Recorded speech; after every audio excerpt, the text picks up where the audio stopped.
Hey everybody, it's Rose. Welcome back. So today we're going to be talking about the Five of Swords in Tarot.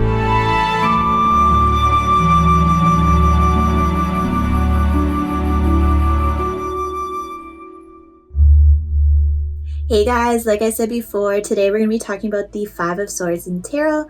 For all of you who are just tuning in, hi, on this channel I talk about everything to do with divination.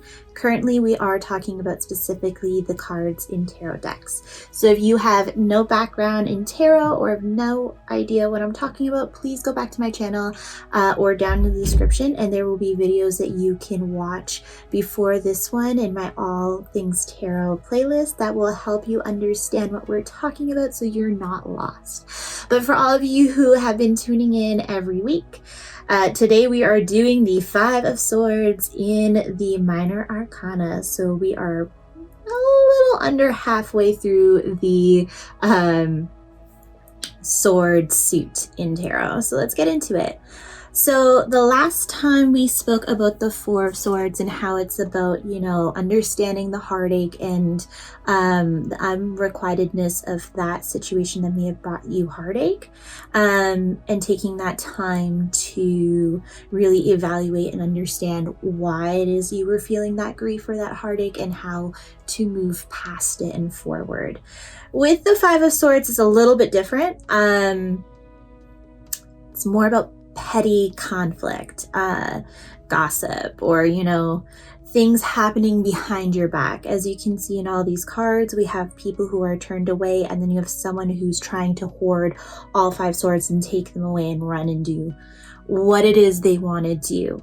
And really, when you get this card, it kind of talks about making a decision as to, are these conflicts, are these fights worth it, or are they just petty nonsense that, it's not worth the energy, it's not worth the time, it's really not worth anything to get involved because it is petty and it's something, you don't want anything to do with. And if somebody wants to be a little sneaky behind your back or be petty, it kind of gives me Mean Girl vibes. High school drama vibes. So whenever you get this, it usually talks about someone who you may know or used to trust or do trust, doing things behind your back, talking about you, gossiping, or literally doing things that break your trust and you're not aware of at this moment, or you are sort of aware of but don't want to see it for what it is because obviously it's someone who you want to continue trusting. So whenever you get that card, I would say be aware of those things possibly happening. Again, like I say on my previous videos, with tarot, one card isn't enough to get the full picture. It's kind of like a piece of the puzzle. You need more to see what's going on. So whenever you do a reading, minimum of 3 cards is pretty good, just because it gives you a balanced outlook on what's going on, and that could tell you more about what is happening with these the Five of Swords cards. Is someone gossiping behind your back or doing petty shit? Is it just petty drama? Are there going to be conflicts coming up your way? Or is someone going to be, deceiving you, or coming out of the woodwork that you find out someone who you trusted, you can no longer trust because they're doing things behind your back.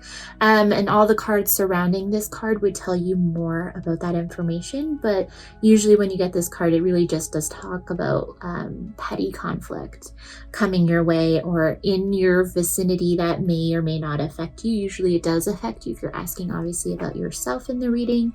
When you get this card in reverse, personally myself, I find it really is more so, it brings out more of the pettiness, more of the gossip, more of, it really is something behind your back that you are blindsided of. With the right side up, I find you're a little bit aware of it. You probably have an intuitive sense of who it could be that are doing these things. When I find in reverse, I find you kind of get blindsided from the pettiness. You don't understand why or how this even came to be in this situation. But again, I'm an intuitive reader. I do keep to what the card's basic meanings are, but again, it all depends on the cards surrounding it, the situation you're asking about, what your intuition tells you when it comes to these cards. But I hope this helps you guys as you start to read for yourself, for the people around you. So, you know, there might be a Regina when you get this card. So, be aware. But I hope this helps, guys. And if you want to follow me on my other platforms to see my varied content, you can follow me on my Twitter, on my TikTok, and on my Instagram. I was about to say Tumblr, I haven't been on that in years. And you can find all of those links down below in the description of this video or on my channel. While you're down there, if you haven't already, don't be afraid to hit that subscribe button and make sure that the bell is on so you get notifications about all the times that I bring new content for you, Thursday, Friday, and Saturday, or I try to anyways. And while you're down there, there are links if you want to buy any of these decks that you can find on Amazon, or if you want to go to a metaphysical shop, you can do that as well. And also, if you want to buy a personal reading from yours truly, there are links down below for that. And if you want to give me like tip or buy me a coffee because you like these videos, my PayPal's down there as well. Hope to see you guys real soon for our next video. Bye.